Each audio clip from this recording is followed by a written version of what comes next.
Mercier, directeur général de l'Académie. Il me fait plaisir de vous parler de la gestion du stress. En fait, je vais vous parler de moi, comment moi je gère mon stress. Eh bien, la gestion du stress, pour moi, ça passe par des moments d'arrêt, des temps d'arrêt que je me réserve pendant la journée. Ça peut être 5 minutes. Et là, pendant ces temps-là, je me concentre sur ma respiration et je m'assois très calmement sur une chaise et je compte le nombre de respirations pendant ce 5 minutes-là.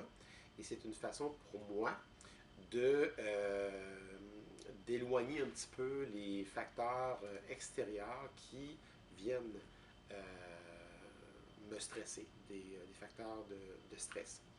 Voilà. Et en terminant, moi je vous dirais ceci, c'est la meilleure façon d'éliminer le stress, c'est de prendre du temps pour soi. Sur ce, je vous souhaite bonne semaine anti-stress.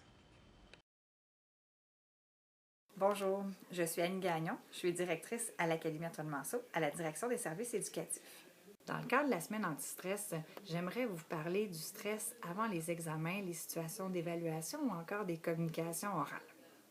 Si on veut diminuer le stress avant les examens, il s'agirait d'augmenter la qualité du temps de préparation qui y est accordé. Si on veut augmenter la qualité du temps de préparation, il s'agirait d'éviter un piège.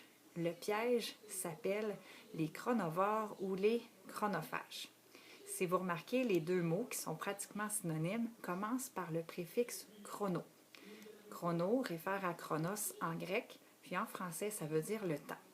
Chronovore ou chronophage, on pourrait communément appeler ça des bouffeurs de temps. Bien sûr, on fait allusion aux médias sociaux, à Internet, à nos appareils électroniques, ainsi de suite.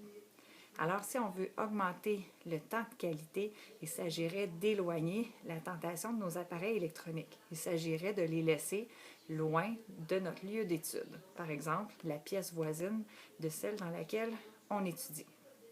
Une autre façon de faire aussi, ce serait de se donner des temps déterminés.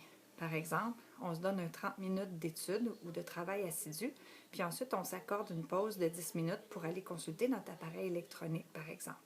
Ainsi, en alternant des 30 minutes de travail avec des 10 minutes de pause, bien, on avance quand même considérablement la tâche, tout en se récompensant quand même un petit peu à travers ça. Alors, quand on sera devant notre évaluation ou notre situation d'examen, ça fera en sorte qu'on va avoir le sentiment du travail accompli, on va avoir un peu plus confiance en nos moyens aussi par le fait même, donc le stress devrait diminuer. Pour conclure les capsules anti-stress avec un proverbe ou une expression, j'en ai choisi une en anglais.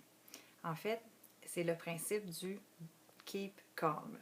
En réalité, je vous dirais keep calm and believe in yourself. Donc, si vous restez calme et vous croyez en vous-même et en vos moyens, parce que justement, vous aurez passé un temps de qualité à préparer vos évaluations, je pense que tout devrait bien se passer et le stress devrait diminuer.